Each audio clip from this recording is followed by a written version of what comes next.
A reward on the road.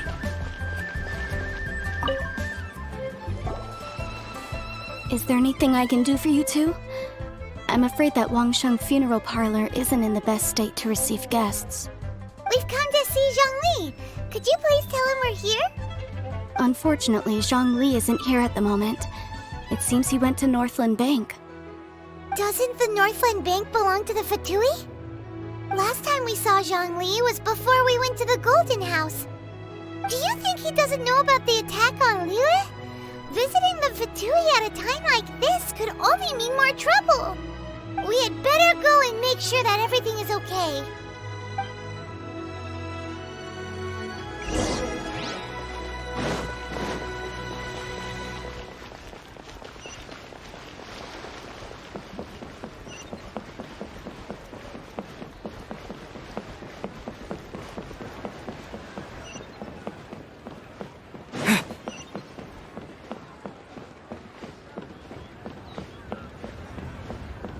Cuisine will surely prevail in this year's festival.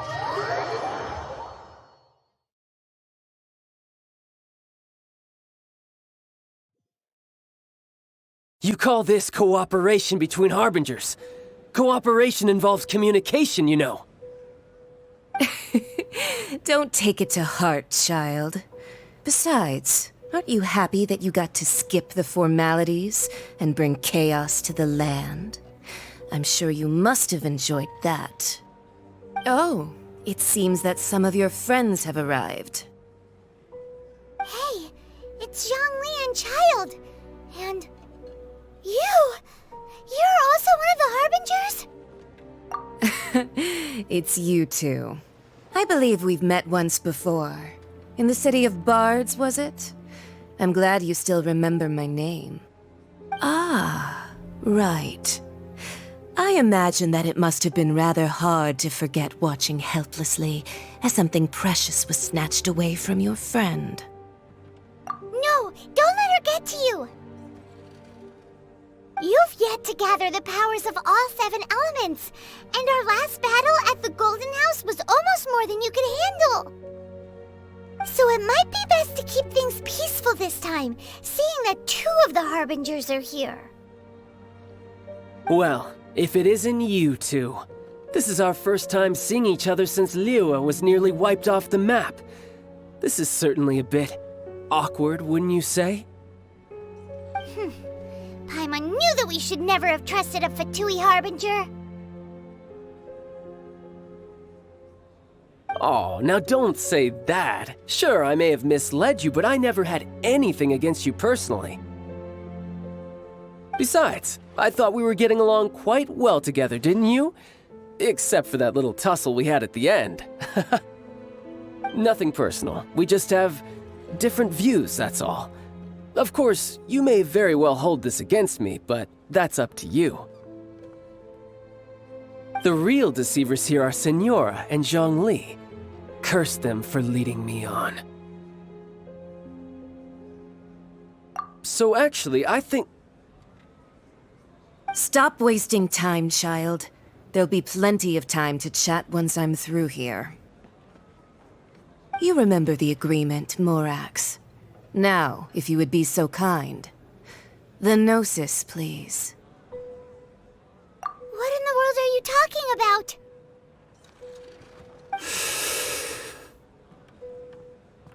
The contract is fulfilled.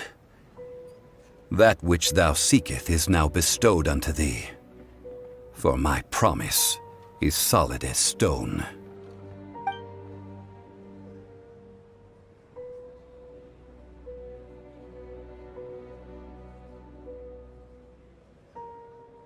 How sanctimonious. What? So you're the Lord of Chiao? No, wait! That's an exciting twist and all, but why give the Gnosis to the Fatui? I do not give it for free. I give it as agreed upon in the contract. for it is a matter solely between the Tsaritsa and I.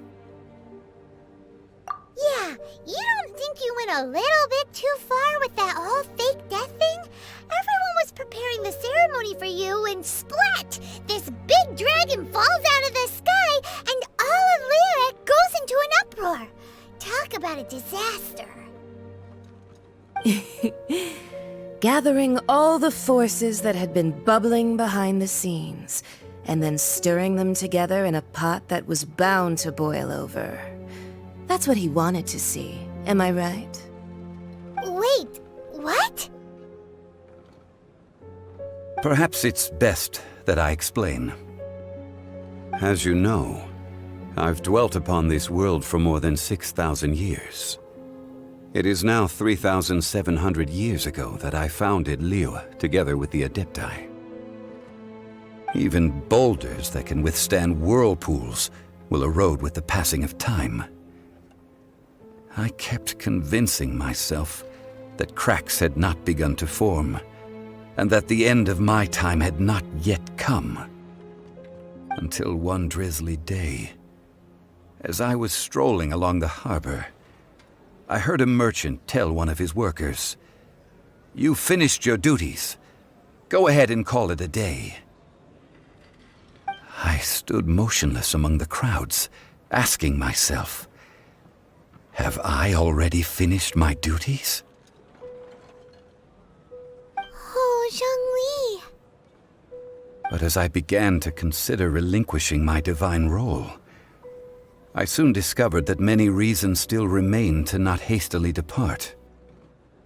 Was Liyue, the city I had dwelt in for so long, already prepared to enter its next age? I decided that a test was needed in order to reveal the answer. So I feigned my own death, and gathered the cast of Child, the Adepti, and the Liyue Qixing to play their roles together on the stage that was Liyue. That's right, which is why I continued to safeguard the Gnosis until now. So you mean that if the chaos ever reached the point of no return, you would simply appear and use your divine powers to bring Liyue back under control? Of course, and it would have been all too easy for him too. Just as a child quickly matures after losing their parents, so has Liyue matured when faced with the death of its deity. In the end, the resolution to all that has transpired was even more satisfactory than I could have hoped for. Take the Adepti, for instance. Owing to their years of seclusion, they were the least informed. Yet when faced with a crisis, they commendably showed the greatest amount of restraint possible. Not only did they manage to cooperate with the Qixing, but in the end, they even made efforts to understand the hearts of the people. Credit is also due to Signora, the emissary dispatched by the Cryo-Archon to fulfill our contract. At my request, she kept everything she knew in strict confidence. This despite the eavesdropping ears of her colleague, Child. This meant I could remain as Zhongli, even having the chance to fulfill the age-old traditions of Liyue in this mortal form. Thank you for joining me on this journey, traveler. All of these things turned out as I had planned. There is only one thing that I had not anticipated, and that was the conduct of the Liyue Qixing. I had expected them to do no more than the Adepti, to come to the defense of Liyue. But when all was said and done, they seized the opportunity to supplant Liyue's divine protectors, and used the subsequent power vacuum left by my death to quickly gain complete control of Liyue. Huh? That doesn't sound good at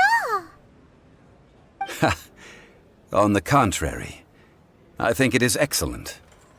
I had always feared that it was too soon for them to take over from me.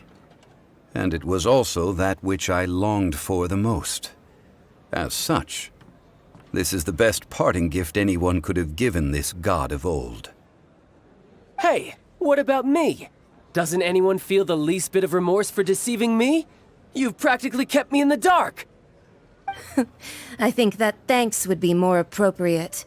You certainly played no small part in all of this, wreaking havoc and turning the city upside down. The Lord of Geo ought to thank you for your performance, if anything.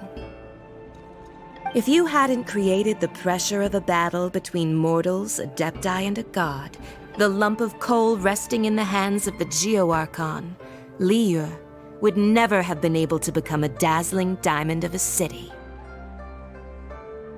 Huh? Just whose side are you on, mocking me like that? Are you itching for a fight? Hey, haven't you learned the Liyue saying, don't always call it as you see it? Well then, with the Gnosis in my possession, I have no use for such idle chatter. We should return to Zapoljarny Palace and seek an audience with Her Majesty, the Tsaritsa. Come, child. Fine. I'll meet you there later. I'm not sharing a boat with the likes of you. Do as you wish.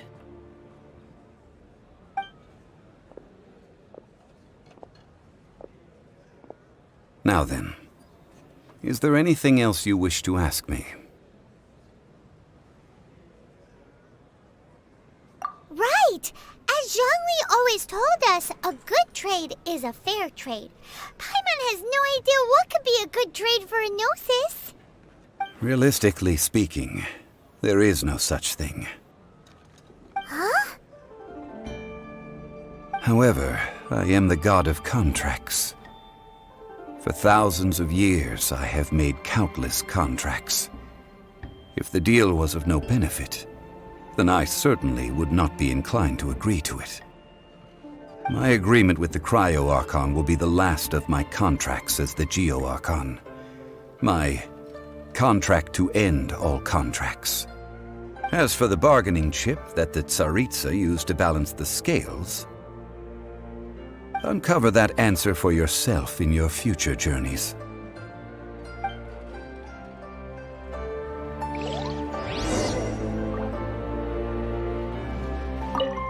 Paimon can't absorb so much information at once.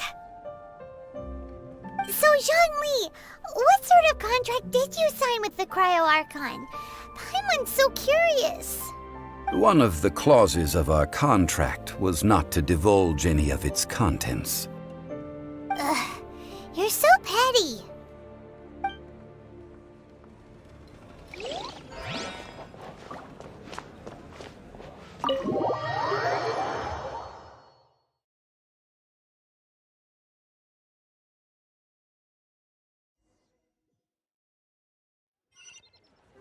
Today's the day of the rite of parting. Although the star of the show is fake, we spent so much time trying to organize it, it would be a real shame not to go there now.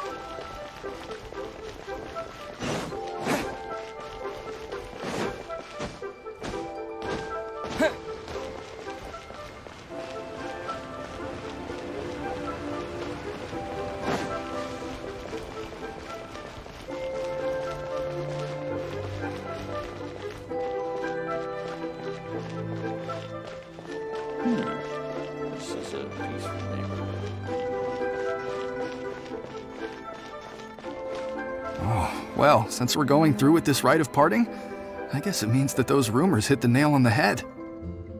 So Rex Lapis is really...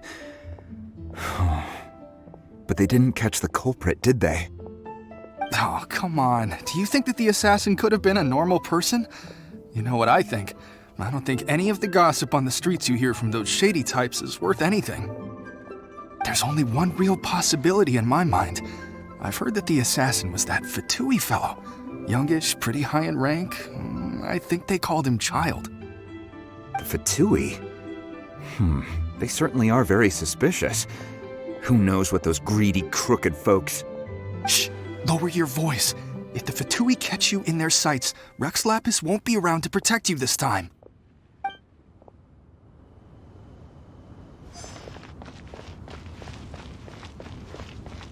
You know that god from the ocean couldn't have just shown up out of nowhere. I mean, it's been 2,000 years since Rex Lapis subdued it. Yes, and to think that this happened right on the heels of the incident with Rex Lapis, too. Say, do you think the person who assassinated our lord and released that evil god might have been one and the same? Now that you mention it, that's very possible. Yes, it's very possible indeed. I mean, it all fits together. That person must have colluded with the evil god to harm Rex Lapis. Oh, that wicked, black-hearted scoundrel. Still, what sort of supernatural prowess must this person possess to be able to do such things? I have never heard of such a person in all my years. Ah, forget it. Guessing's no use to us. Look, the Millilith over there looks like he's about to make an announcement. Let's hear what the Ministry of Civil Affairs has to say first.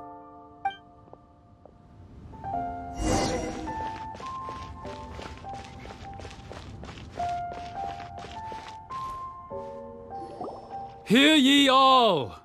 The Qixing's words. Though a dragon soars ageless as the mountains, it too must return to dust. This is common knowledge. Gods and Adepti live glorious lives, but both light and shadow have their season. So too must they face divinely appointed trials. Rumors and hearsay abound on the streets that Rex Lapis was murdered. Now, let the truth be revealed. Having been thwarted in his trial, Rex Lapis's soul has recouped the celestial heights. He beseeches the people of Liyue to grieve not and to let not their hearts be saddened. Nor are they to believe street-born rumors or indulge in baseless speculation.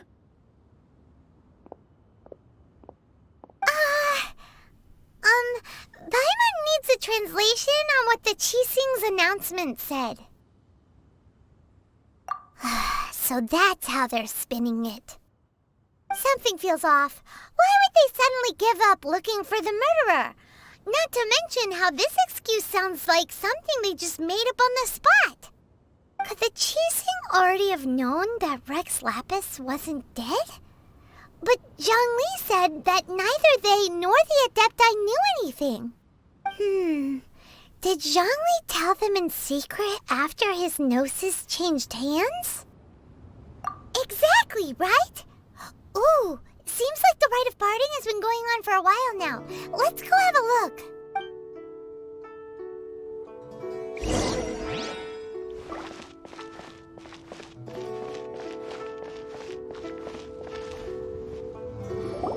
Look, it's Ningguang and Keqing.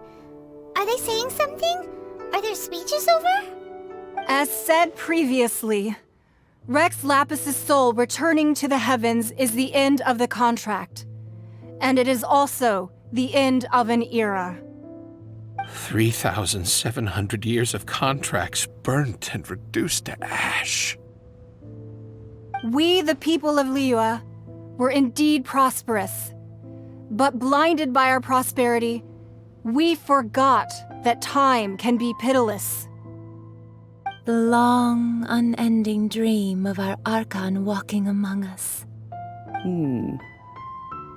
Now that we have awoken from our dream, we must learn to say farewell. Will you stand with us as we re-establish our contracts? As we build a new age of prosperity? So concludes the words of Her Eminence the Tianquan. Does Her Eminence the Yuheng have anything to add? Huh? Is she looking this way? Traveler. Yikes! She really is looking our way! Is that the traveler who they say defeated the ancient god? So young. The Liyue Qixing always repay their debts. And as you have heard, our eyes see far and our reach is long. Name your price. You deserve that much. Whoa!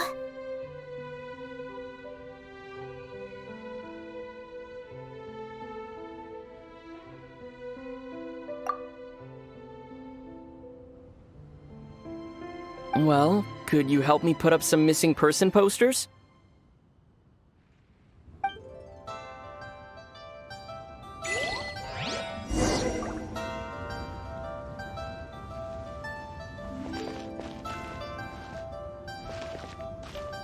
The cleanup of the premises, managing the crowds as they exit, making an account of the rite.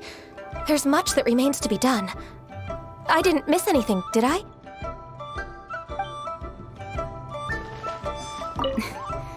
Why, you... Were you just trying to look cool earlier, or are you really that selfless? If you were looking for someone, you could have just told me that in private. Roping you in was possibly the most masterful move we could have made. I believe that future generations will say so too when our deeds come up for their review.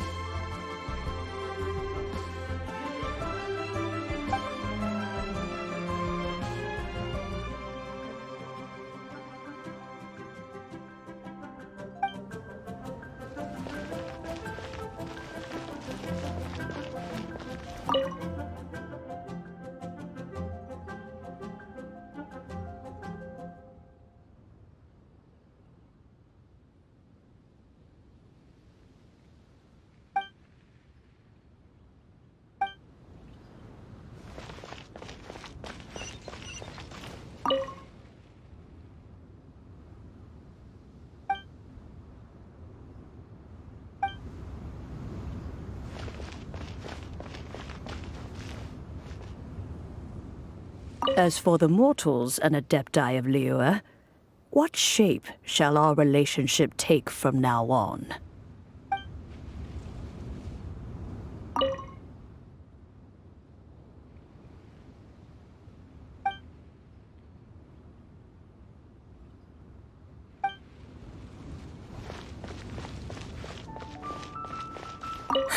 And to think I'd put my best perfume on before coming here, thinking you'd like it.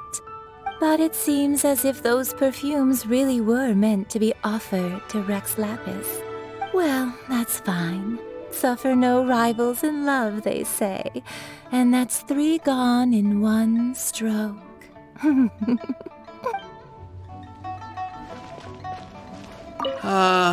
Rex Lapis. Rex Lapis.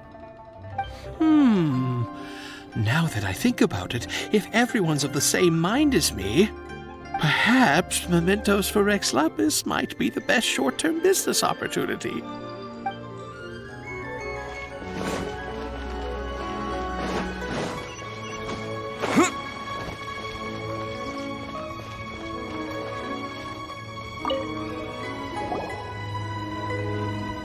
Hey, Zhongli! Look at this. Everyone in Liyue is caught up in their emotions, thinking that they'll never see Rex Lapis again.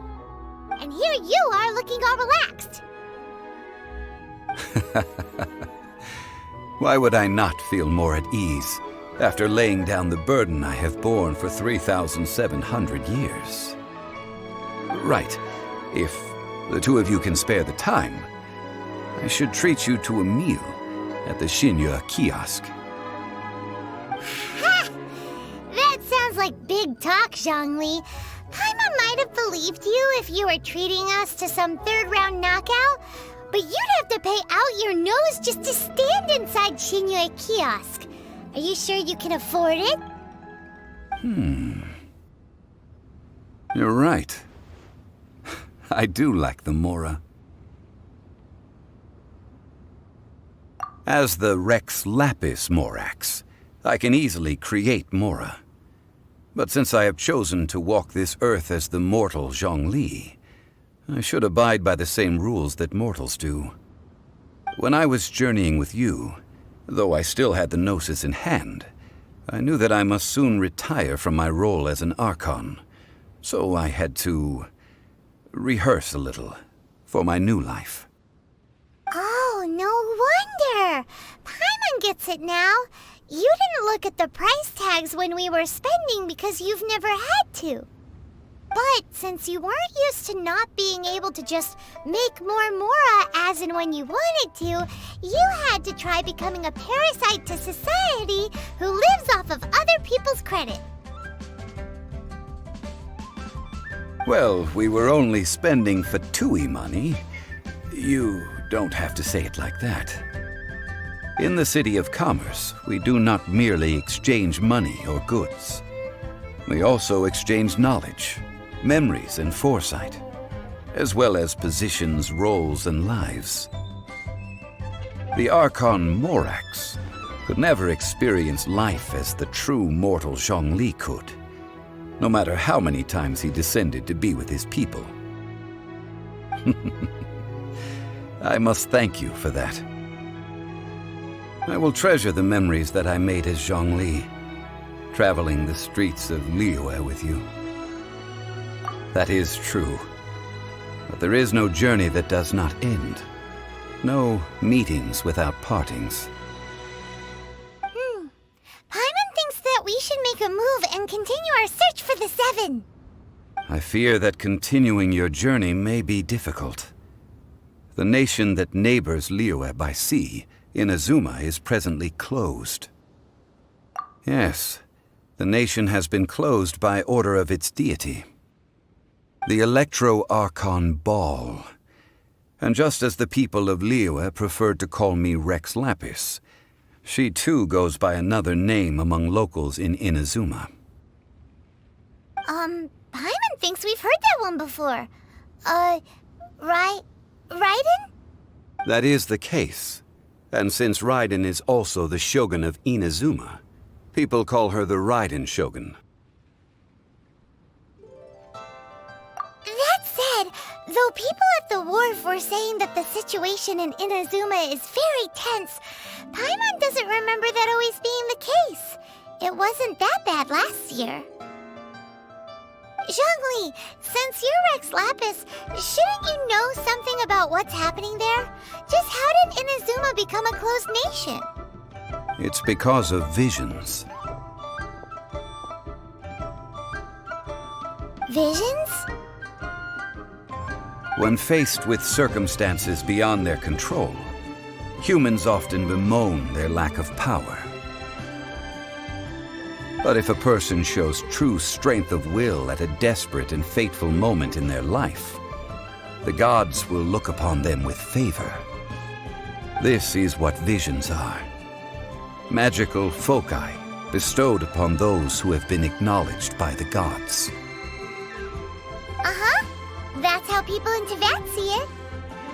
But starting from last year, the Raiden Shogun began promulgating the Vision Hunt Decree. Vision Hunt Decree? Yes. It was an order to seize all visions within Inazuma's borders, and to inlay them upon the hands of the statue of the omnipresent god. They want to seize visions. But why? Aren't visions blessings from the gods?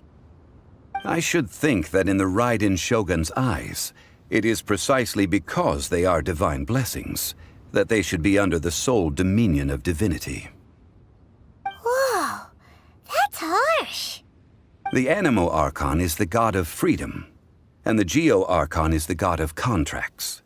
For her part, the Raiden Shogun is the god of eternity. It seems as though she has finally decided to eliminate any unstable elements that could pose a threat to her eternal realm. The fact that even I, the oldest of the seven, have now passed away, will only strengthen her resolve to pursue eternity. Knowing her, she must have again quoted that adage she is most fond of when proclaiming that decree to her people. 7 ideals for 7 gods, and of these, eternity is nearest unto the heavenly principles. All right then. Was there anything else you wish to know? Ah, that was a good one. Failing a divine trial. How they came up with that excuse, I will never know. That said, the reason why the Qixing were so eager to resolve the incident and stop pursuing the culprit was indeed because they received news in secret that Rex Lapis was not dead. I hinted as much to the Adepti as well. How did I accomplish that, you ask? Have you ever heard of this particularly convenient Adepti art known as gifting dreams and visions? All right then. Was there anything else you wish to know? Yeah, about that. Before the Qixing made their announcement, we listened to a lot of people talking on the way. Most of them put the blame for everything on Child. These are indeed false accusations. But it remains undeniably true that Child did send people to the Jade Chamber to prevent the Adepti and the Qixing from defeating the ancient god. I've heard that Ningguang is busy milking that for all it's worth on the foreign relations front at the moment, browbeating the envoys of the Fatui. Ha! Those poor Snezhnayan diplomats.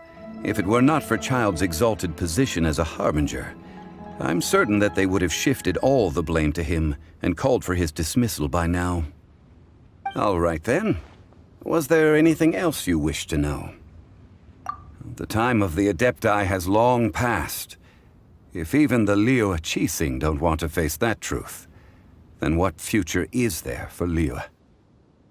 Kuching is absolutely right in saying this.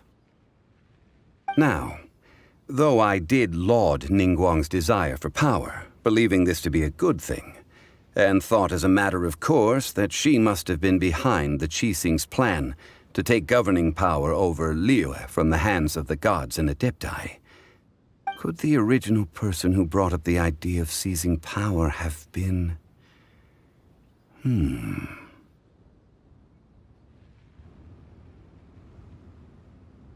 All right then. Was there anything else you wish to know?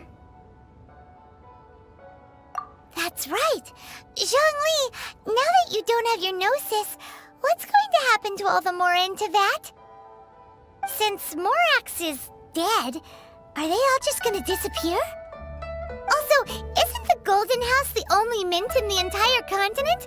Will it even continue to work? The Mora present now will not vanish. But the Golden House will indeed have to cease operations for a lengthy period of time, since creating Mora requires the use of the Geo-Archon's power. This is terrible! We're all about to run out of Mora! The world is coming to an end! Yes, this is indeed a major issue from a financial standpoint. Well, I suppose we'll just leave such troublesome matters to the Liyue Qixing to debate. Then, did you at least set some private funds aside for yourself? Oh, a private fund. This does seem like a good, logical, common-sense idea. It's a shame. What's a shame? It's a shame that I didn't think of it at the time. All right then. Was there anything else you wish to know? Well then, I suppose you'll have to find a way to get inside this closed nation. Have patience. I suspect that some serendipity must first come into play.